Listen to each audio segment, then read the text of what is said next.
A'udzubillahi minasyaitonirrajim. Bismillahirrahmanirrahim. Alhamdulillahi rabbil alamin. Nahmaduhu wa nasta'inu wa nastaghfiruh. Wa na'udzu billahi min shururi anfusina wa min sayyiati a'malina. May yahdihillahu fala mudilla lahu wa may yudlil fala hadiya lahu.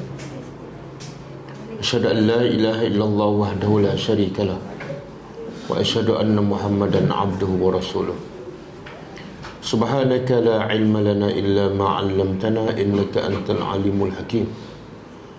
Wa ma'allimna ma yanfa'una wa fa'na bima 'allamtana wa zidna ilma.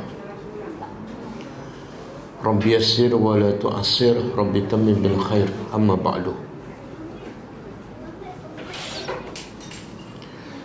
Alhamdulillah, bersyukur pada Allah Subhanahu wa taala yang masih memberi peluang, masih memberi taufik dan hidayah pada kita untuk sama-sama kita berada dalam majlis ini, majlis yang dipenuhi dengan para malaikat, dengan rahmat Allah Subhanahu wa taala.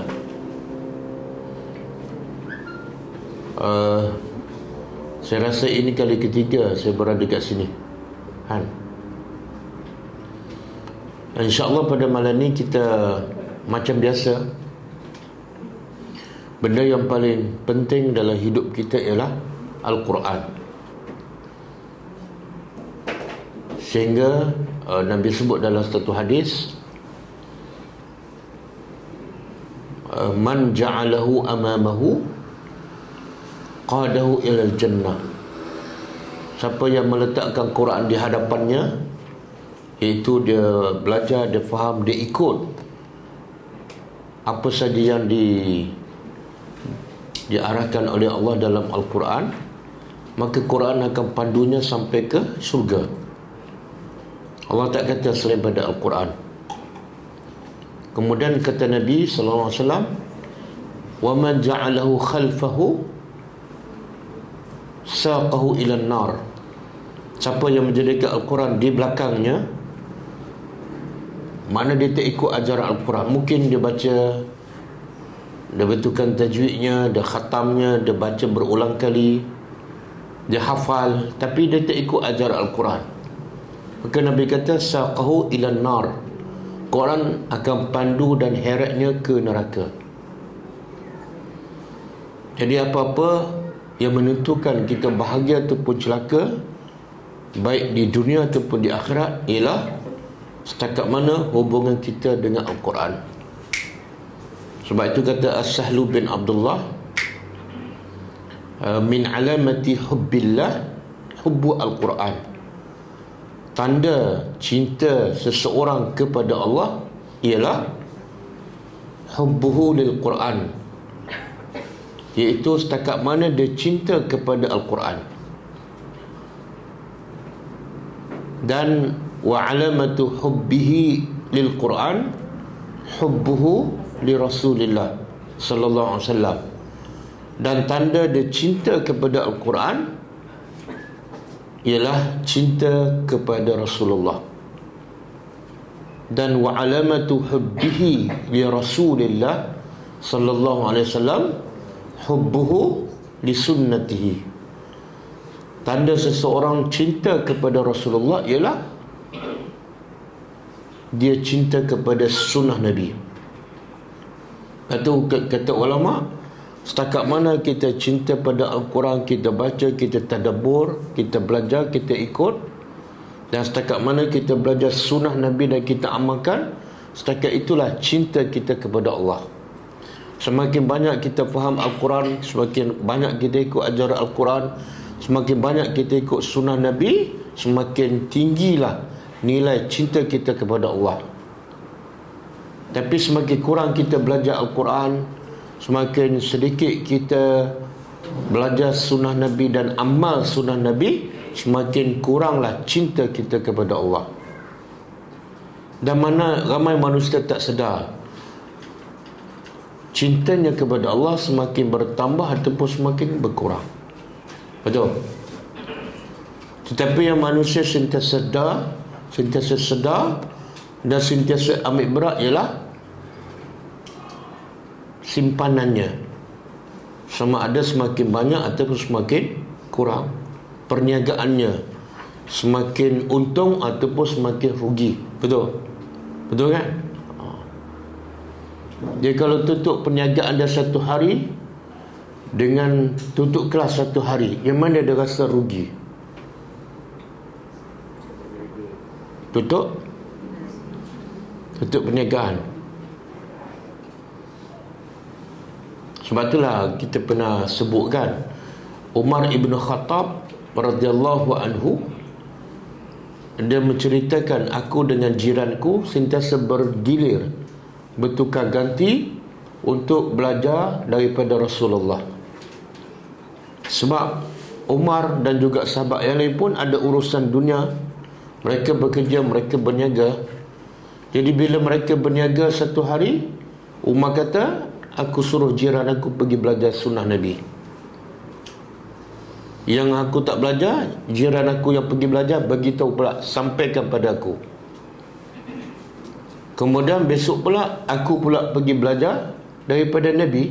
Jiran aku pergi bekerja, pergi berniaga, dan aku pula sampaikan apa yang aku belajar pada jiran aku.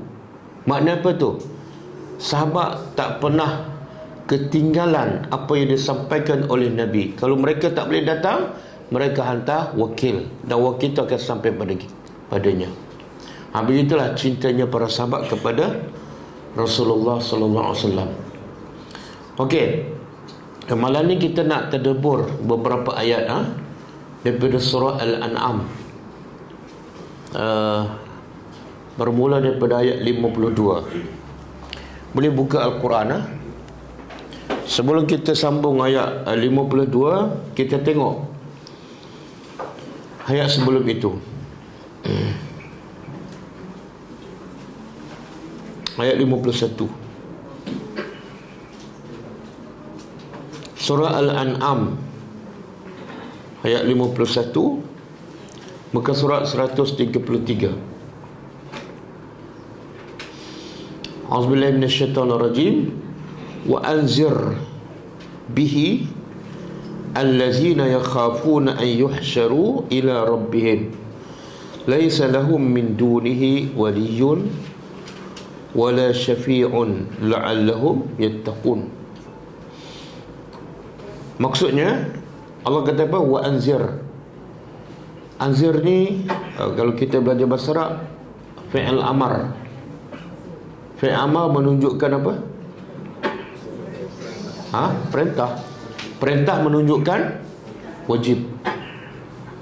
Dan wajib ini, perintah wajib ini kepada siapa? Asalnya kepada Rasulullah. Tapi apa saja perintah kepada Rasulullah, sebenarnya ia adalah perintah juga kepada umatnya. Okey, apa yang perintah wajib ni? Sebab kita biasa ingat yang wajibnya solat, puasa, haji, kan, zakat. Tapi sebenarnya banyak lagi yang wajib yang mungkin kita tak tahu dan kita tak buat pun. Antaranya kewajipan dalam ayat ni.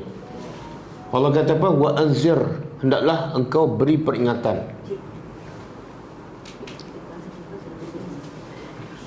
Tak apa kipas. Tak apa kot, takut ganggu suara. Tak. Saya dah sejuk lah. Okey, wa anzir, berilah peringatan. Wajib Nabi dan siapa yang mengaku umat Nabi Muhammad beri peringatan. Tapi nak bagi peringatan dengan apa ni? Bihi. Wa anzir bihi. Wajib kamu beri peringatan dengannya. Nya tu balik pada apa? Al-Quran. Kenapa Quran? Kenapa Quran? Allah tak kata wa anzir, berilah peringatan dengan hadis ke,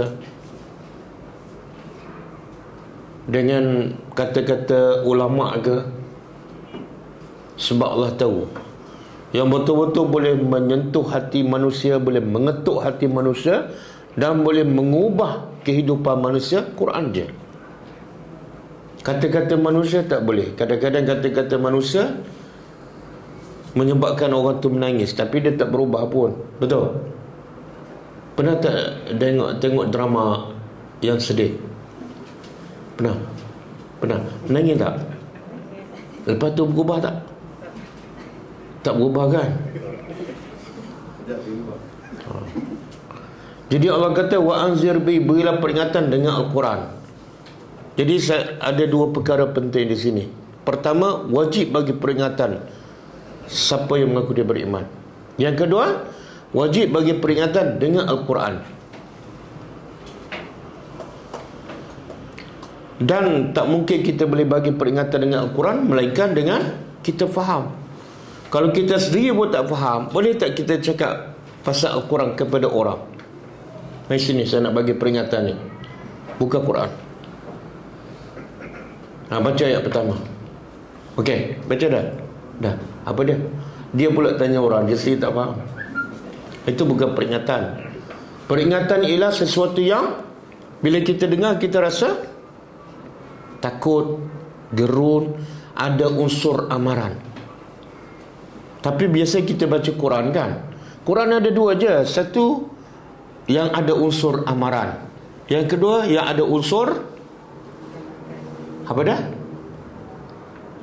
Yang peringatan tu, itu yang ada unsur amaran. Satu lagi, khabar gembira kan, absyir. Jadi dua je Quran. Kalau tak bawa berita yang menakutkan ataupun yang ada unsur amaran, maka dia satu lagi ada berita gembira. Dua je. Maknanya kita, bila kita baca Quran, kita kena ada dua perasaan. Satu rasa takut, gerun. Satu lagi rasa gembira. Selama kita baca Quran, ada tak dua perasaan ni? Ada tak? Ada ke tak ada ni? Ada? Ada perasaan apa ni? Mengantuk. Maknanya kalau kita tak rasa apa-apa, apa cerita? Ada tak unsur menakutkan? Saya pun tak tahulah. Tapi saya dah khatam dah. Makna itu bukan inzar, itu bukan peringatan. Okey. Kemudian sebab itulah Allah kata apa? Bagi peringatan kepada siapa ni? Allah bagi tahu. Bukan semua orang akan terkesan dengan Al-Quran. Allah sebut orang yang khusus, yang bila dia beri peringatan, dia terkesan, dia boleh menangis. Kalau gunung berakar, dia beri peringatan, gunung akan pecah. Allah kata apa? Wa anzir bihi allazina yakhafuna, berilah peringatan dengan Al-Quran orang yang takut an yuhsyaru, orang yang takut mereka akan dihimpun di pada mahsyar, ila rabbihim, dalam kepala mereka sentiasa memikirkan bagaimana nasib dia di pada mahsyar, dalam dibangkit daripada kubur dalam keadaan bogel, tak berpakaian, tak bersunat, tak berkasut, matahari sejengkal dengan kepala, manusia penuh daripada Nabi Adam sampai kiamat, semua berkumpul di satu tempat. Tiba-tiba orang bagi peringatan dengan Al-Quran, dia terkesan. Sebab dia ada rasa takut pada hari pembalasan. Tapi kalau dalam kepala kita asyik memikirkan besok nak buka kedai awas sikit supaya untung lebih, lepas tu orang pun bagi peringatan pasal Al-Quran, ada rasa takut? Minggu depan nak bercuti ke mana ni? Lepas tu orang cerita pasal Al-Quran, ada rasa takut? Tak ada. Sebab tu Allah sebut yang betul-betul terkesan ialah orang yang sentiasa memikirkan pasal kematian, pasal hari kebangkitan. Orang ni kalau diperingatkan dengan Al-Quran, dia akan terkesan. Kalau siapa yang tanya, Ustaz, saya dah sebulan, 4-5 bulan baca Quran tak rasa apa-apa, tak menangis pun. Jawapan dia Allah bagi dalam ayat ni. Apa yang kamu fikirkan pagi, petang, siang, malam? Kalau kamu asyik fikirkan dunia, memang tak akan terkesan. Bukan 5 bulan, 50 tahun pun tak terkesan. Okey. Kemudian Allah kata apa? Laisa lahum min dunihi, tidak ada bagi mereka pada hari kiamat nanti min dunihi, selain daripada Allah, waliyun, orang yang boleh menjaganya, wala syafi'un, dan yang boleh memberi syafaat kepadanya. Hari di pada mahsyar nanti, hari itu satu makhluk pun tak berguna dan tak boleh membantu kita kecuali Allah. Maka dia betul-betul cari Tuhan masa kat dunia, supaya di akhirat Allah bantu dia. Siapa yang kat dunia tak cari Tuhan, di akhirat baru nak cari Tuhan, tidak ada. Allah kata laisa lahum min dunihi waliyyun wala syafi' la'allahum yattaqun. Semoga ini kemuncak. Tujuan peringatan daripada Al-Quran, kemuncaknya apa? La'allahum yattaqun, supaya mereka dengan Al-Quran ini mereka akan menjadi orang yang bertakwa. Manusia tak mungkin jadi bertakwa kalau tak faham dan tak ikut Al-Quran. Okey, boleh ha? Kita sambung ayat 51.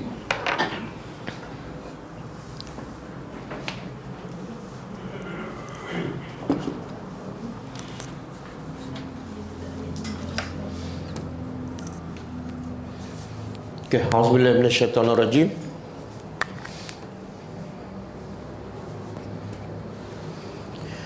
Sebab turun ayat ni, sebab turun ayat 51, di peringkat awal Nabi berdakwah di Mekah, orang musyrikin, pembesar-pembesar Quraisy,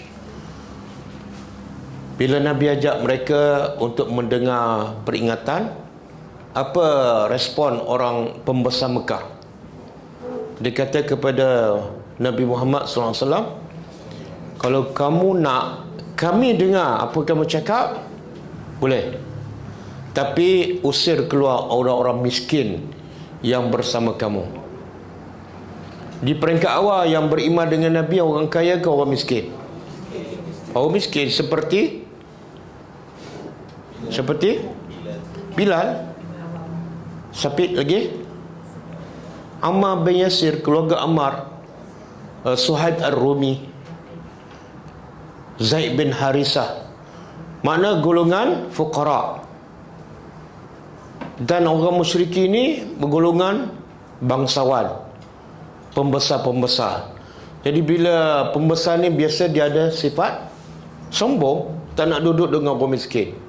Jadi dia bagi syarat pada Nabi Muhammad, kalau kamu nak kami masuk majlis kamu, halau keluar orang miskin ni, sebab mereka tak setaraf dengan kami. Jadi sebenar yang tak suka orang miskin ni biasa siapa? Siapa? Biasa siapa yang tak suka orang miskin dan suka menghina orang miskin? Orang kafir, khususnya pembesar-pembesar. Jadi kalau ada sifat pada orang Islam tak suka pada orang miskin, maka dia ada ciri-ciri orang kafir. Nanti kita akan bincang ayat ni, bagaimana Allah perintah kepada Nabi supaya duduk dan sabar bersama orang miskin. Sebab itu ciri-ciri para Nabi. Okey, bila orang musyrikin suruh Nabi halau orang miskin, baru dia akan masuk majlis Nabi. Maka turun ayat ni. Allah kata apa? Wala tatrudi.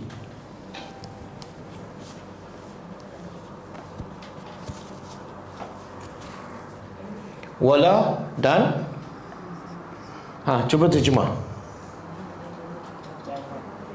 La, jangan. Jangan ni makna larang, larangan. Janganlah. Bila larang, makna kalau buat juga adalah berdosa, haram. Apa yang haram pada Nabi ni? Jangan engkau tatrudi. Apa makna tatrudi? Halau ataupun usir allazina, orang-orang yad'una yad'una apa dia? Sentiasa yad'una fi'il apa kalau belajar bahasa Arab? Mudhari'. Mudhari' menunjukkan apa? Sentiasa. Sentiasa. Yad'una apa makna? Berdoa ke beribadat? Berdoa saja. Berdoa dan menyeru. Dia yad'una daripada perkataan ad-doa. Ad-doa ni ada dua jenis. Betul? Betul kan? Apa dia? Satu doa meminta. Yang kedua? Bukan. Doa ni ada dua. Satu, doa al-mas'alah. Yang kedua, doa al-ibadah.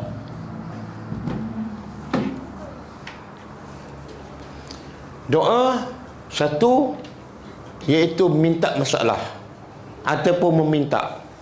Contoh apa dia? Allah maghfirli, ya Allah ampunlah aku. Itu doa meminta. Minta sesuatu, minta rezeki, minta anak. Yang kedua, doa ibadat. Sebenarnya doa-doa ni makna dia ialah meminta, menyeru. Tapi dia ada dua bentuk. Satu, minta secara jelas, minta ampun, minta masuk syurga. Yang kedua, minta tapi dalam bentuk ibadat, seperti solat, puasa. Itu doa tu. Bila kita solat, kita ada tak meminta sesuatu melalui solat tu? Ada tak? Minta apa? Itu dalam Fatihah. Tak, dalam solat tu sendiri, keseluruhan solat. Tak, bila kita solat, kita nak pahala, betul kan? Dan kalau kita nak pahala banyak lagi, kita solat berjemaah. Sebenarnya minta lah tu, tapi bukan minta secara direct. Bila kita pergi umrah, nama ibadat umrah, tapi kita nak apa daripada umrah tu? Nak pahala. Itu dia panggil doa dari segi ibadat. Okey. Jadi maksud di sini ialah orang-orang yang sentiasa beribadat dalam dua bentuk ni.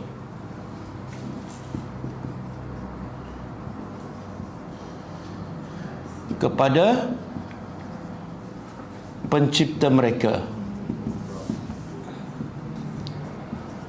Ini sebenarnya siapa ni? Orang-orang yang sentiasa beribadat kepada Allah. Siapa ni? Orang fakir, orang miskin. Tengok Allah nak puji. Allah nak puji siapa ni? Orang miskin. Orang miskin zaman Nabi sentiasa beribadat. Bila waktu mereka beribadat? Kita bukan orang miskin kan? Betul? Kan semua ada butik kat bawah kan? Okey, kita bukan orang miskin, tapi ibadat kita sepanjang masa ke ataupun ada waktu tertentu je? Ya, betul. Tuhan tahu dalam hati tu. Okey, bil ghadati, di waktu pagi. Ghadati makna lepas fajar sehingga terbit matahari. Wal asyi, dan petang. Okey, sekarang Allah bagi tahu. Pertama, ibadat orang miskin, iaitu berdoa, minta masalah dan juga beribadat. Yang kedua, Allah bagi tahu waktu beribadat. Jadi sebenarnya orang miskin yang awal masuk Islam ni, berapa lama mereka beribadat? Berapa lama? Apa dia? Mana tahu 24 jam? Allah sebut pagi petang. Sebenarnya bila sebut pagi petang tu 24 jam, sepanjang masa. Kita biasa tak guna saya kerja pagi petang. Sebenarnya kerja waktu pagi dan waktu petang ke ataupun sepanjang hari? Kan, tapi kita sebut apa? Pagi petang. Saya penatlah kerja sebab apa? Kerja pagi petang. Bukan makna pagi berhenti, lepas tu petang pula sambung. Bukan. Dia petang tu termasuk malam lah. Kais pagi tak ada kaitan dengan ayat tu. Okey. Jadi orang-orang fakir beriman kepada Allah dan mereka beribadat pagi dan petang sepanjang hari.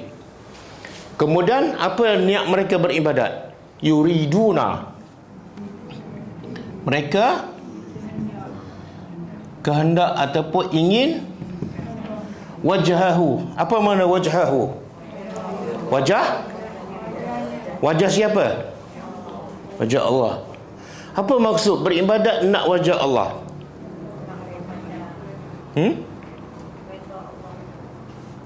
Nak redha Allah. Allah sebut wajah, kenapa tukar pada redha? Saya nak tanya, wajah bahasa apa? Bahasa Arab kan? Redha bahasa apa? Bahasa Melayu? Bahasa Arab kan? Jadi kalau Allah nak maksud redha, Allah gunalah perkataan redha. Sebab redha pun bahasa Arab. Bahkan ada ayat Quran, ibtigha'a mardatillah. Kalau maksud redha, Allah guna mardatillah. Bila sebut wajah, wajahlah. Boleh faham? Allah sebut wajah, kita tukar pada makna redha. Siapa lebih pandai? Tuhan ke kita? Oh, mengaku pandai. Okey, sebaik-baik jangan tukar. Mereka nak wajah Allah. Kita pun tanya, kenapa beribadat nak wajah Allah? Apa kelebihan wajah Allah? Siapa boleh jawab? Kenapa nak wajah Allah? Kita pernah tak beribadat solat ke niat nak wajah Allah? Tak pernah. Tak pernah ke tak? Beribadat ke tak ni? Seolah-olah Allah di depan kita. Seolah-olah Allah di depan kita. Mana ada seolah-olah, tak ada pun. Tak. Semua orang beribadat nak masuk surga. Nikmat yang paling besar dalam surga apa dia? Subhanallah. Nikmat paling besar dalam surga ialah melihat wajah Allah. Betul kan?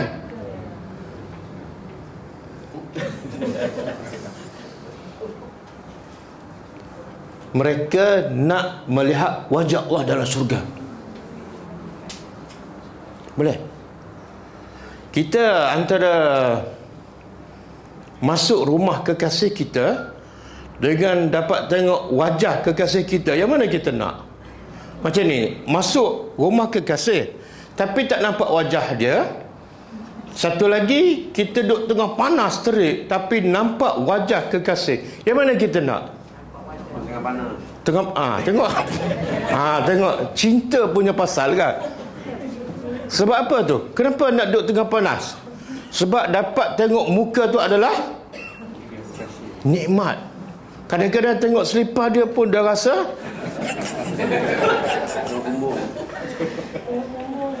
tengok bumbu rumah. Walaupun bumbu tu bocor. Okey, jangan terjemah, jangan tukar. Ingin, kalau nak tambah pun melihat.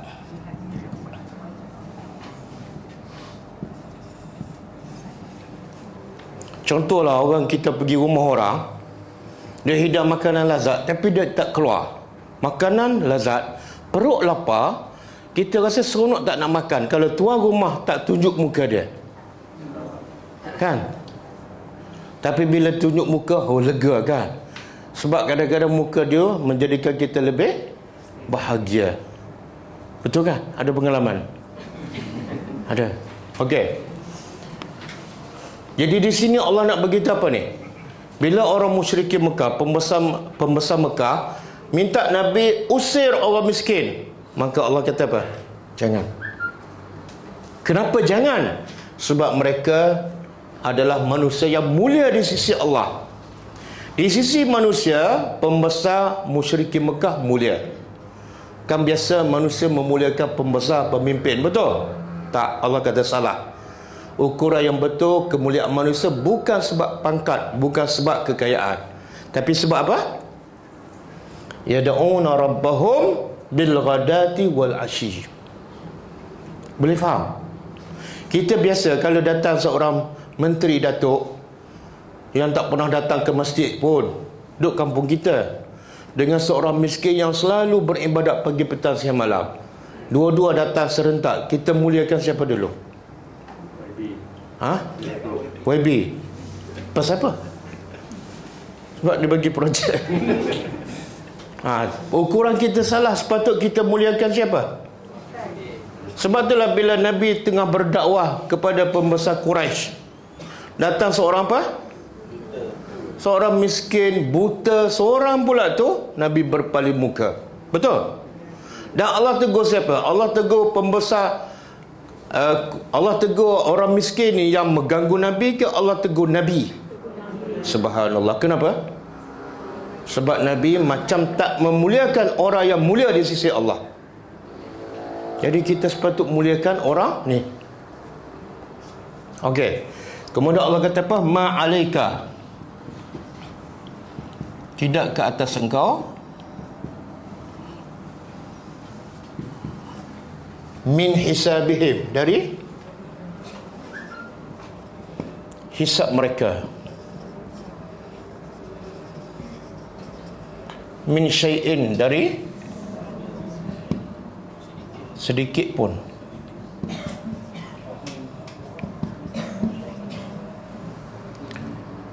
Kemudian wama min hisabika, dan tidak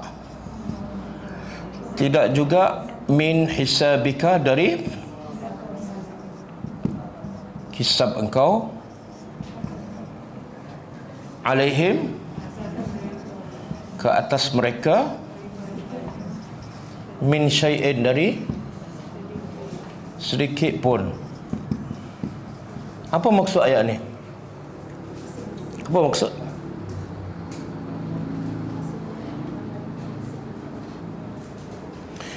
Orang musyrikin kata kepada Nabi, orang miskin ni hina, tak ada kelas. Kenapa kamu layan dia? Jawatan tak ada, harta tak ada. Maka Allah jawab, segala kekurangan orang miskin kamu tak tanggung. Itu masalah dia.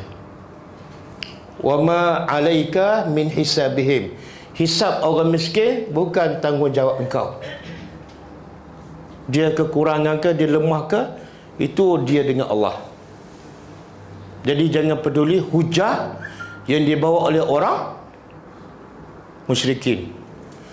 Dan tidak juga hisab engkau ke atas mereka sedikit pun. Dan mereka pun tidak bertanggungjawab tentang hisab kamu ataupun amalan kamu. Boleh? Makna lebih kurang sama dengan ayat surah. Allah kata apa? Wala taziru waziratun wizra ukhra. Seseorang itu tidak akan menanggung dosa orang lain. Dosa orang miskinlah kamu tak tanggung, tapi kamu wajib duduk berdakwah dan sabar dengan mereka. Dosa orang miskin kamu tak tanggung, dosa kamu pun orang miskin tak tanggung. Jadi jangan terpengaruh dengan hujah orang musyrikin. Kemudian Allah kata fataturudahum, maka engkau mengusir mereka, fatakuna minaz zalimin, maka jadilah engkau dari orang-orang yang zalim. Apa maksud ni? Kalau kamu usir juga orang miskin yang beribadat siang dan malam, maka kamu adalah orang zalim, walaupun kamu Nabi. Maksudnya apa tu? Kalau kita tak peduli pada orang miskin, kita tak bantu dia, kita tak santuni mereka, kita tak bagi ilmu pada mereka, kita adalah orang yang zalim. Nabi mungkin tak? Nabi mungkin tak jadi orang yang zalim? Mungkin tak? Tak mungkin. Nabi maksum. Tapi kenapa Allah kata kalau kamu mengusir mereka, kamu akan jadi orang yang zalim? Sedangkan tak mungkin berlaku pada Nabi. Allah nak bagi amaran kepada umat dia. Maknanya kalau Nabi buat pun, Nabi akan jadi zalim. Kalau umat yang buat, lagi zalim. Boleh faham? Dan ayat ni sama dengan apa ni? Di sini Allah nak beritahu ada seorang pembesar Parsi ataupun Rom, Hercules ataupun Heraklu. Bila Abu Sufyan pergi ke tempatnya, dia bertanya Abu Sufyan, pengikut Nabi Muhammad ni adakah fuqara, du'afa, kalangan orang lemah, orang miskin, ataupun min kibar, daripada pembesar-pembesar? Apa jawapan Abu Sufyan? Jawapan Abu Sufyan ialah kebanyakannya adalah du'afa, fuqara, orang lemah, orang miskin. Maka kata Heraklu, begitulah pengikut semua para nabi. Begitulah pengikut semua para nabi, iaitu biasa pengikut para nabi adalah orang miskin. Cuba buka surah Asy-Syu'ara. Ini kisah Nabi Nuh. Surah Asy-Syu'ara ayat 111.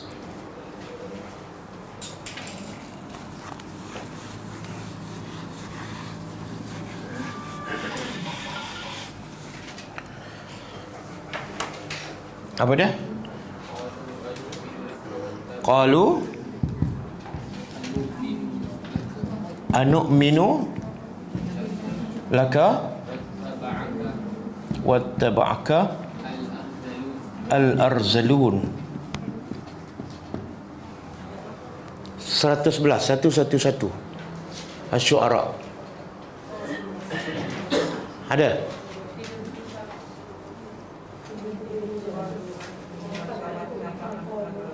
Jumpa? Okey, cuba tengok terjemahan. Qalu, bila Nabi Nuh berdakwah kepada kaum dia, apa jawapan kaum dia? Qalu, mereka berkata, anu'minu, adakah patut kami beriman laka, kepada engkau, wattaba'aka al-arzalun, sedangkan yang ikut engkau adalah arzalun. Apa dia? Orang hina, orang miskin. Ni siapa yang cakap ni? Kaum Nabi? Maknanya Allah nak begitu. Boleh kata hampir semua pengikut para Nabi adalah orang miskin. Dan akhirnya pembesar-pembesar kaum yang kufur itu menjadi alasan, membuat alasan. Sebab tu kami tak nak beriman dengan agama ni. Sebab agama ni agama orang miskin. Boleh faham?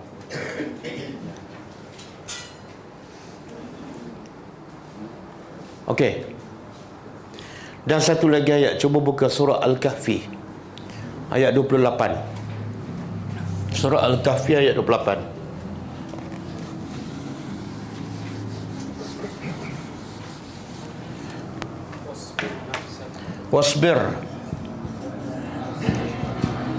Wasbir nafsaka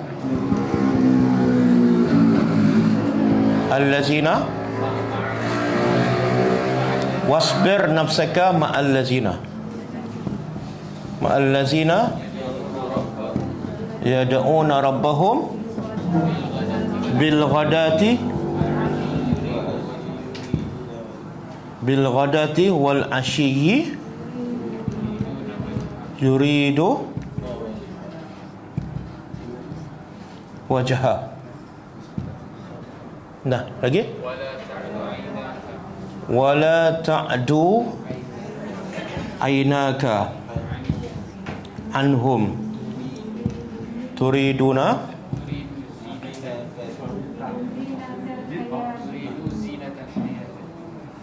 turidu zinatal hayati ad-dunya wala tuti' man aghfalna qalbahu an zikrina wattaba'a hawa wa kana amruhu. Kita selalu bacakan surah Kahfi, kan? Setiap minggu ke setiap hari? Setiap minggu. Hari apa? Dulu baca Yasin, sekarang tukar kafi dah. Masa baca Yasin tak baca kafi, masa baca kafi tinggal Yasin. Bagusnya. Okey, cuba tengok makna dia. Wasbir, sabar. Yang ni Allah kata apa? Jangan usir apa dia? Orang miskin. Yang ni Allah kata apa? Sabar. Sabar apa dah? Nafsaka. Sabar ni tahan diri engkau. Tahan diri engkau untuk apa? Ma'allazina yad'una. Tahan diri engkau, sabar untuk duduk bersama orang yang sama, yad'una rabbahum, yang sentiasa beribadat pada Tuhan mereka pagi petang sepanjang hari. Orang miskin lah ni. Ayat ni cerita pasal orang miskin. Kemudian mereka ni beribadat hanya yuridu nawajhah, nak kemuncaknya nak melihat wajah Allah. Okey. Yang ni Allah kata jangan usir. Yang ni Allah kata berapa perintah? 2 perintah. Satu larang, jangan usir. Yang kedua perintah menunjukkan apa tu? Menunjukkan tekanan orang musyrikin Mekah kepada Nabi supaya usir orang miskin sangat kuat. Yalah, Nabi dalam nak berdakwah kepada orang musyrikin pula bagi syarat. Halau orang miskin, baru kami masuk majlis. Kan? Maka datang turun ayat ni. Kemudian suruh pula sabar. Saya nak tanya, kita mana lebih sabar? Duduk dengan orang kaya dengan duduk orang miskin? Mana lebih sabar? Kita pergi rumah datuk ke YB ke, dia jamu makanan sedap kan, dengan kita pergi rumah orang miskin, kipas pun tak ada, atap bocor. Yang mana lama kita duduk? Betul ke ni? Cakap betul? Betul? Ya. Ini makna YB tak pernah jemput lah ni. Okey. Sebab nak duduk orang miskin bukan senang. Nak pergi cari orang miskin, satu susah. Yang kedua, nak duduk di rumah dia lama pun kadang-kadang kita tak sabar. Kenapa? Sebab kita tak dapat pulangan. Betul? Duduk orang miskin kadang-kadang dia tak hidang makan, kita pula bawa makanan. Dia nak bagi duit jauh sekali, kita pula bagi duit. Betul? Lepas tu rumah pula panas, sempit pula. Kadang-kadang menyebabkan kita tak sabar. Jom balik. Allah kata sabar. Boleh? Kenapa kena sabar? Sebab mereka ni adalah mulia di sisi aku. Apa kemuliaan orang miskin? Beribadat kepada Allah siang dan malam. Okey. Mana-mana Nabi, termasuk Nabi kita, kebanyakan yang beriman, kebanyakan yang duduk bersama Nabi orang miskin. Tapi kalau kita tengok sekarang, orang miskin ada tak duduk ramai dengan ustaz, dengan ulama? Keliling ulama tu ramai orang miskin je. Ada ke tak ada? Tak ada. Yang biasa duduk dengan ulama, dengan ustaz ni siapa? Makcik-makcik pencen. Mana kaya lah tu dah pencen tu. Kan? Ustaz-ustaz pula biasa duduk dalam majlis orang kaya ke majlis orang miskin? Kaya. Kan? Biasa kalau orang kaya yang ada harta, bila kahwin dia jemput tak ustaz bagi tazkirah? Biasa kan? Biasa. Tapi pernah tak ustaz bagi tazkirah dalam perkahwinan rumah orang miskin dan disiarkan secara live? Pernah tak? Kenapa tak? Sebab orang miskin tak jemput ustaz, sebab tu saya tak pergi. Orang miskin agak-agak jemput tak ustaz untuk bagi tazkirah masa nak dia kahwin? Tak. Sebab kalau nak jemput ustaz kena bagi. Oh, tahu ah. Jadi mana ada? Biasa ustaz bagi tazkirah majlis perkahwinan orang kan? Jadi persoalannya, kenapa semua para nabi pengikut mereka kebanyakan orang miskin? Bahkan Allah perintah duduk dan sabar bersama mereka. Tapi sekarang kita tengok majlis agama ke ustaz ke ulama, orang miskin tak ramai. Sikit je yang biasanya orang kaya. Lepas tu kita tengok pula orang miskin terbiar di mana-mana kan. Tak ada siapa nak santuni mereka, tak ada siapa nak bagi ilmu pada mereka. Tak ada siapa nak buat majlis khas ilmu untuk asnaf. Betul kan? Kenapa? Adakah kita lebih mulia pada Nabi? Ada orang kata, ustaz, ulama sibuk dengan dia, ini ulama bahagian hadis. Ini ada tugas masing-masing lah. Masing-masing ada tanggungjawab. Saya nak tanya, kamu ulama hadis, Nabi bukan ulama hadis ke? Ulama hadis tu hadis siapa yang dia belajar? Hadis Nabi kan? Takkanlah kamu ulama hadis lebih mulia pada Nabi? Nabi duduk dengan orang miskin, pergi ke Taif. Nabi ulama kepada segala ulama. Betul? Siapa kamu? Boleh. Jadi persoalannya kenapa sekarang orang miskin tak ada dalam majlis ilmu? Orang miskin jarang diajak untuk berada dalam majlis ilmu. Sedangkan zaman Nabi, sampai Allah perintah jangan usir orang miskin. Sahabat duduk bersama mereka. Dan kita tahu di masjid Nabi ada ahli sufah sampai 70 orang. Tak ada rumah, tak ada makanan, tak ada anak, tak ada keluarga, duduk masjid Nabi. Dan mereka tak pernah mencuri duit tabung masjid Nabi. Walaupun mereka lapar, tak ada tabung pun, betul? Subhanallah. Cuba renung, cuba fikir, kenapa tak berlaku apa yang berlaku zaman Nabi? Adakah ustaz tak ramai? Lebih ramai daripada zaman Nabi, betul? Masjid lagi banyak, tapi orang miskin tak ke mana? Ustaz, ya Allah perintah supaya Nabi duduk ialah orang miskin yang beriman. Sekarang kebanyakan orang miskin tak beriman. Orang miskin tak beriman sebab kamulah yang tak ajar. Betul? Orang miskin zaman Nabi beriman sebab Nabi ajar. Betul? Nak salahkan orang miskin pula? Boleh? Tengok. Apa sebab? Apa sebab ramai ustaz ke ulama tak pergi duduk bersama orang miskin? Tak pergi buat kelas untuk mereka. Semalam kita, bukan semalam, pagi tadi, pertama kali kita pergi ke satu negeri di Malaysia. Pertama kali kita kumpul keluarga asnaf, lebih kurang 13 orang. Ada yang bawa suami, ada yang bawa anak, penuh dewan.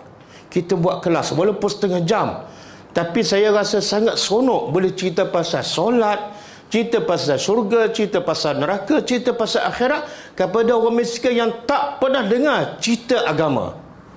Betul? Kita kumpul dia. Kenapa ustaz tak pergi sana, panggil orang miskin khas kelas untuk asnaf? Biasa ustaz pergi mana-mana, muka sama pergi belajar, betul? Betul kan? Ke saya salah? Cuba panggil ustaz pergi, okey, saya nak pergi Melaka. Boleh tak kumpul asnaf 50 orang? Saya nak buat kelas khas untuk mereka. Yang pakcik-pakcik pencen, biar dulu pencen dulu. Sebab mereka ni dah lama ikut kelas. Masjid pun kelas maghrib, sini pun ikut kelas. Yang miskin tak ada peluang. Asyik pakcik-pakcik pencen je. Betul? Boleh tak bagi peluang pada ustaz? Okey ustaz, ustaz datang kali ni, kami nak bawa miskin pula, orang miskin. Ajarlah mereka solat. Kami ini solat, alhamdulillah dah, tak ada masalah. Kami sunnah, alhamdulillah tak ada masalah. Tapi miskin begitu ramai, jahil agama, tak pernah solat. Kita akan buat kelas khas untuk asnaf.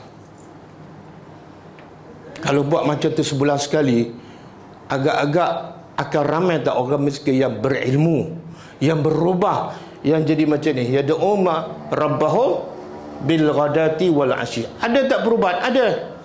Tapi kalau asyik kita je buat kelas, orang kaya je, orang pencen je, maka orang miskin sentiasa terpinggir. Salah siapa? Salah ustaz ke salah penganjur kelas tu? Dua-dua salah. Sebab tu besok insya-Allah ada asnaf kan? Kita kat sini ke? Dekat Kuala Senaru. Kuala Senaru Ustaz. Bukan sinilah. Tak apalah. Tak penting tempat mana. Yang penting apa dia? Kita bagi orang miskin dengar cerita pasal akhirat, cerita pasal kematian, cerita pasal syurga, biar dia tak pernah dengarkan. Dalam miskin, dia fikir macam mana nak bayar sewa rumah, macam mana nak makan. Cerita akhirat tak masuk sebab tak ada siapa yang cerita, kesian mereka. Jadi antara sebab orang miskin tak dapat ilmu ialah ni Allah bagi tahu. Allah larang Nabi apa dah? Wala ta'du. Jangan kamu paling. Ainaka, dua mata engkau, anhum, daripada mereka. Daripada siapa? Daripada orang miskin. Jangan berpaling, jangan usir.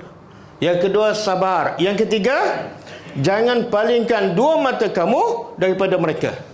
Sentiasa bersama mereka. Paling daripada mereka biasa nak apa? Orang yang tak sempat masa untuk duduk dengan orang miskin biasa sebab apa? Allah sebut, jangan kamu palingkan dua mata kamu daripada mereka sebab turidu, sebab kamu nak perhiasan kehidupan dunia. Sibuk cari dunia, tak ada masa nak. Allah kata jangan. Tengok Allah kata, bila kamu berpaling pada orang miskin, sebab utama turidu zinatal hayatid dunia. Betul? Saya tak ada masalah nak jumpa orang asnaf ni. Kamu buat apa sebenar? Turidu zinatal hayatid dunia. Tapi ada masa pula bila Datuk jemput tazkirah sekali seminggu, ada masa pula. Betul? Saya tak kata pada sesiapa. Kalau dia terasa, saya tak boleh nak rasa apa-apalah. Ini Allah nak terangkan. Allah larang Nabi, jangan paling daripada orang miskin. Kalau kamu paling pada orang miskin, mana tujuannya pada? Sibuk urusan dunia. Kemudian Allah kata apa? Wala tuti'.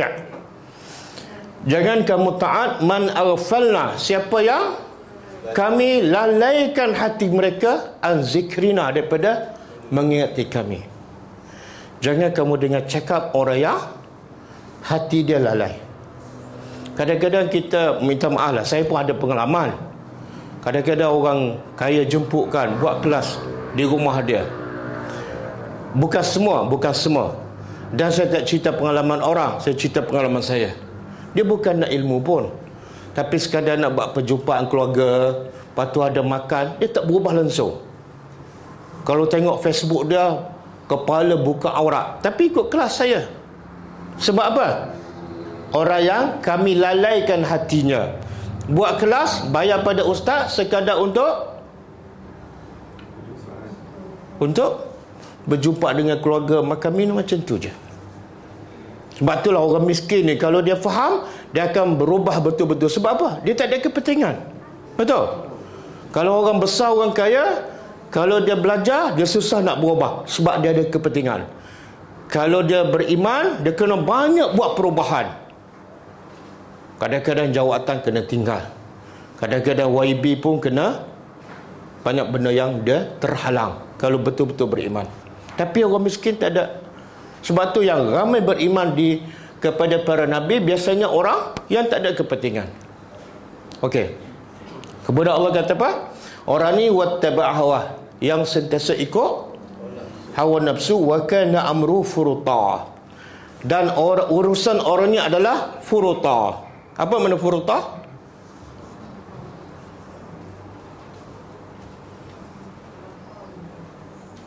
Sesat, menyimpang, kan? Melampaui batas. Siapa ni? Yang kami lalaikan hatinya. Jadi ukuran manusia, tengok, Allah kata bila kami lalaikan hatinya, itu masalah besar.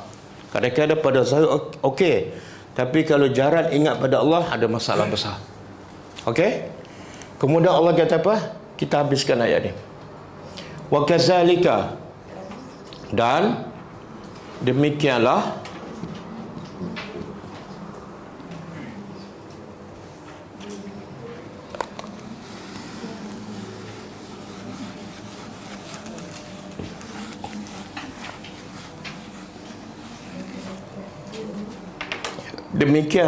fatanna, kami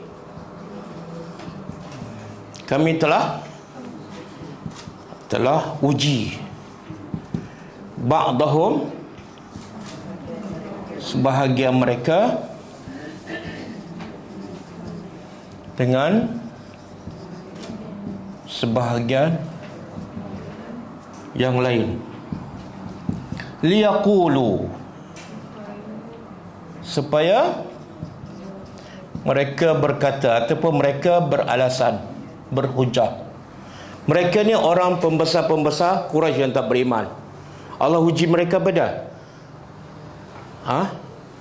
Allah uji antaranya, Allah jadikan yang beriman dengan Nabi adalah orang miskin. Dan akhirnya mereka jadikan alasan, sebab itulah kami tak beriman dengan agama kamu, wahai Muhammad. Dia kata apa? Ahaulai,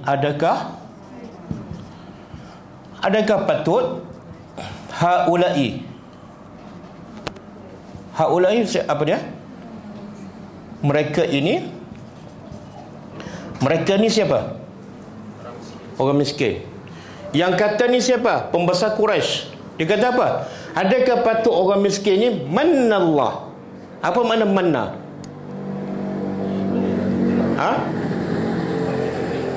Kita biasa dengar tak manna? Tak pernah. Salwa? Oh pernah. Kalau dengan salwa mesti dengan manna disekalikan. Ni manna salwa ke manna apa ni?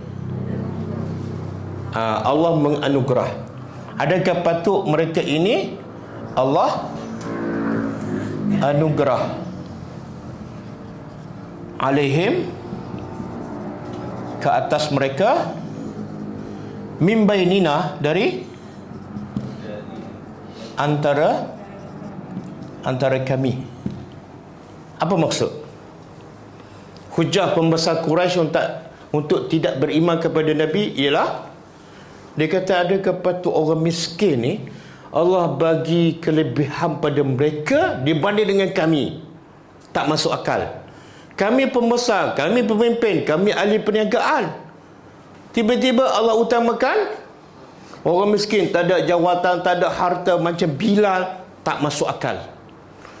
Seolah mereka nak begitu, ini alasan mereka tak beriman. Ini Allah kata, kami uji mereka. Kenapa tak pergi kelas? Alah, kelas tu pokok ni je. Saya macam tak sesuai lah. Tengok, Allah bagi ujian. Amin tak? Kemudian Alaisa, Allah jawab,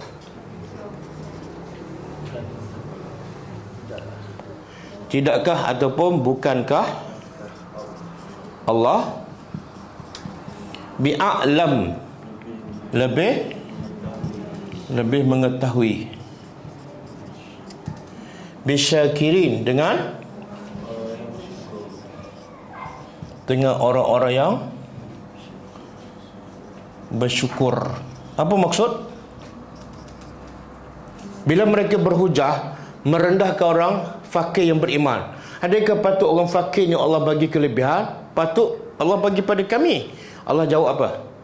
Allah lebih tahu siapa yang sebenar bersyukur, iaitu beriman kepada aku tahu, iaitu orang fakir, bukan kamu.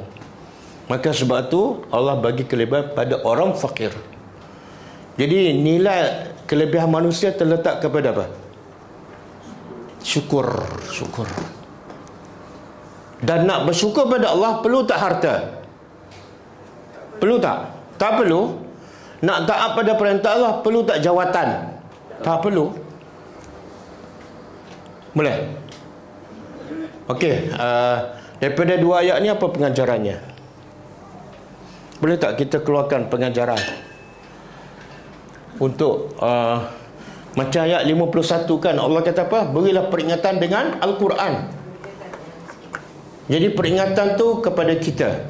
Sekarang kita dapat tak peringatan daripada Allah melalui beberapa ayat yang kita belajar malam ni? Apa peringatannya? Jangan berpaling dengan, tapi Allah larang Nabi jangan tinggal orang miskin. Nabi masa tu dah bersama orang miskin tak? Dah bersama ke belum? Dah. Sebab Nabi bersama orang miskin lah, orang kafir tak nak masuk. Faham? Jadi sekarang perintah ni sesuai tak dengan kita? Tak sesuai. Kita belum lagi bersama orang miskin. Jangan halau orang miskin. Okey, saya tak halau. Mana orang miskinnya? Jadi pengajaran untuk kita belajar, cari orang miskin. Cari orang miskin, bagi ilmu pada mereka walaupun satu ayat. Bila orang kata, kenapa duk bantu orang miskin? Kenapa duk mengajar orang miskin? Kenapa duduk lama orang miskin? Kita jawab apa? Apa dia? Allah perintah kepada saya, jangan halau orang miskin. Tapi orang kata, jangan halau orang miskin beriman. Ya. Sekarang kami nak jadikan orang miskin ni beriman. Mereka tak beriman sebab kami yang tak pandu mereka. Kami tak bagi ilmu pada mereka. Kami yang bersalah. Betul? Logik tak kita nak tunggu orang miskin datang kelas kita? Orang miskin tak akan datang. Okey. Satu. Yang kedua, nilai kemuliaan manusia terletak kepada yad'una rabbahum bil ghadati wal ashish. Kalau orang tu sentiasa beribadat pada Allah pagi, petang, siang, malam, walaupun dia sangat miskin, Allah muliakan dia. Sehingga Allah pesan pada Nabi, jangan tinggal orang macam ni. Jadi kita kadang-kadang kita kaya, kita rumah besar, kita rasa kita mulia. Belum tentu. Kadang-kadang orang miskin mungkin lebih mulia daripada kita. Okey. Lagi?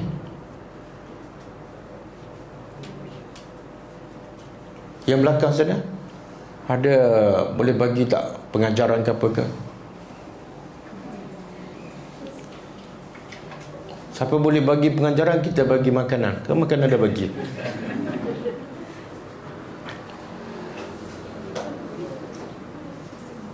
Sekarang pertubuhan kita, pertubuhan ulama dakwah, kita sedang mengajar lebih kurang 500 orang miskin di sekitar Selangor, di Penang, di Kedah, di Sempurna. Diajar oleh siapa? Guru-guru yang kita taja. Jadi kita minta guru-guru ni pergilah rumah orang miskin, pergi mengajar. Tak payah pergi masjid. Masjid ustaz dah ada, pelajar pun dah ada, pelajar yang lama tu lah, kan? Kita nak cari pelajar baru, kan? Ada lebih kurang 500 orang miskin. Kita ajar mereka Quran, ajar solat. Dan guru-guru tu kita bagi ilmu. Jadi kalau ada miskin golongan aslah di sini, memang biasanya umum miskin jahil. Biasanya macam tu. Bukan salah mereka, tapi salah orang yang berilmu tak pergi pada mereka dan ajar mereka. Jadi kalau ada aslah, pergilah ziarah mereka dan tawarkan, makcik nak tak kami hantar guru mengajar Quran, mengajar solat, cara tutup aurat dan sebagainya. Dan makcik tak bayar apa-apa. Kita bagi lagi duit. Ada asnaf yang kita buat kelas. Bila dia istiqamah ikut kelas 2-3 bulan dan mereka perlukan bantuan tetap, kita bagi lagi bantuan tetap setiap bulan. Supaya mereka tak sibuk nak cari duit dan fokus pada belajar aja. Kita nak selamatkan akidah mereka. Jadi kalau ada, tolong bagi maklumat pada kami. Kita boleh bagi bantuan dan boleh cari guru untuk mengajar mereka. Kita sampai dah sabar dah. Dah sabar dah. Melaka boleh. Okey. Ni semua pelajar-pelajar sini dah boleh mengajar ni, kan? Dah berapa tahun dah belajar? Berapa tahun dah? Ada sahabat Nabi yang belajar baru sebulan 2 bulan dah pergi mengajar dah, kan? Sebab syarat nak mengajar mesti ada apa? Ilmu tu banyak mana? Nabi kata sampaikan dariku walau hafal. Cuma belum amalkan, Tapi dah selama ni dah berapa ayat dah belajar? Banyak lah. Ini malam ni dah 5 ayat. Okey, boleh Ada soalan ke?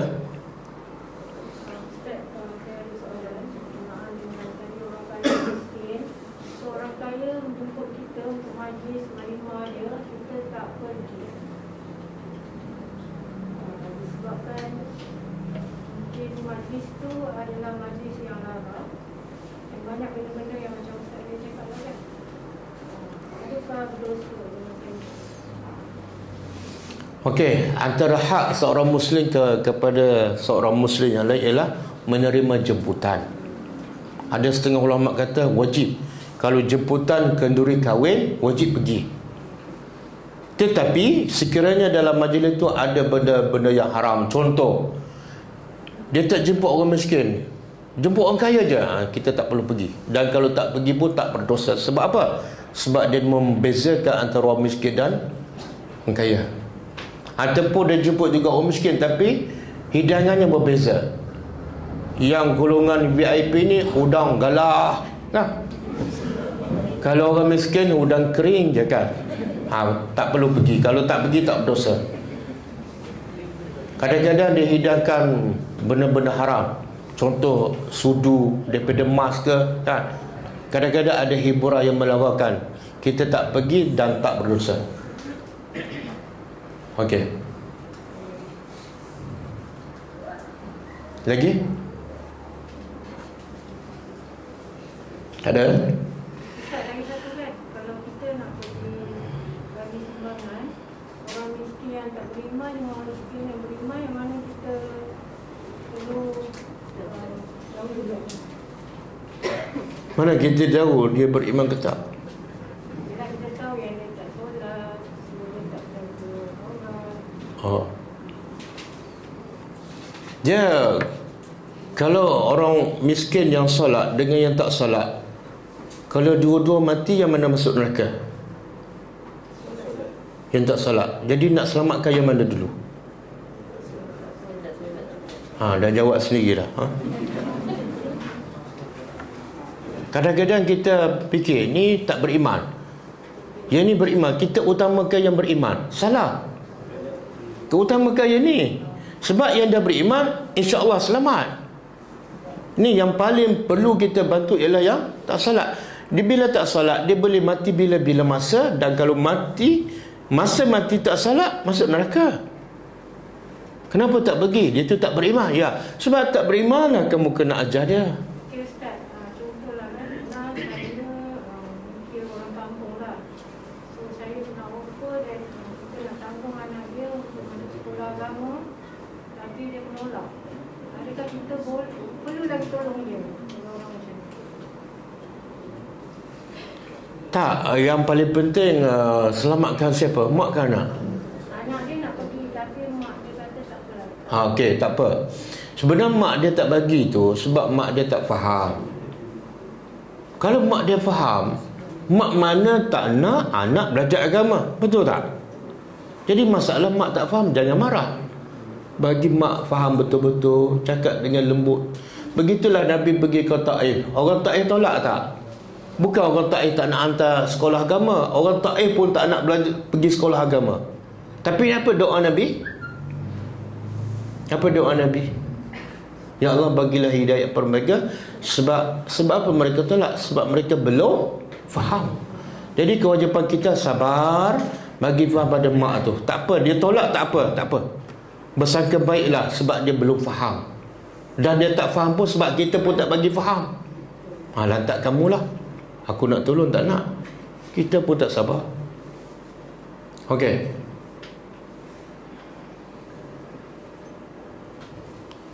Ada lagi soalan?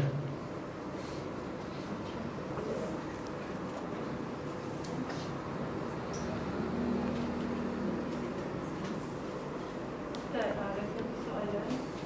Rasulullah pernah berdoa untuk menjadi miskin, Ustaz. Adakah itu hadis sahih? Tak, ada satu hadis Nabi berdoa jadikan aku perkataan miskin. Sebenarnya ulama kata miskin di situ ialah daripada perkataan sakinah, tenang. Orang yang tenang. Bahkan ada satu hadis sahih Nabi kata, aku tak takut kefakiran kamu, tapi yang paling aku takut ialah dunia datang pada kamu. Tengok Nabi tahu, bila manusia fakir, biasanya dia akan cari Allah, betul? Tapi bila dunia datang, dia cari siapa? Dia tinggal Tuhan. Itu hadis sahih. Nabi kata, Ma akhsha alaikum al-faqra. Aku tak takut, aku tak risau kamu fakir. Tapi aku risau ialah bila dunia dibentang kepada kamu. Lepas satu bisnes untuk buka satu lagi perniagaan. Nabi risau ni. Ialah bila kita semakin kaya, kita semakin sibuk tak dengan urusan dunia. Kan? Semakin sibuk. Okey.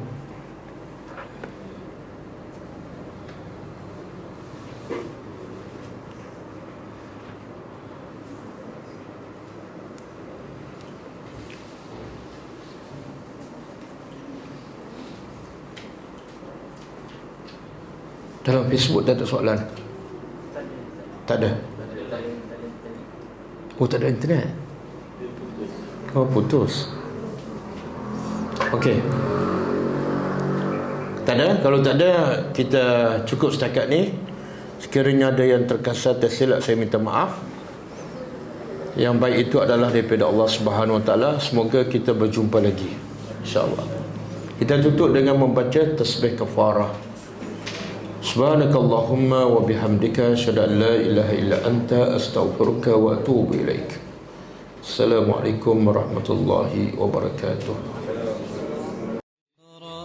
كتاب الله ترق جنانه وتنى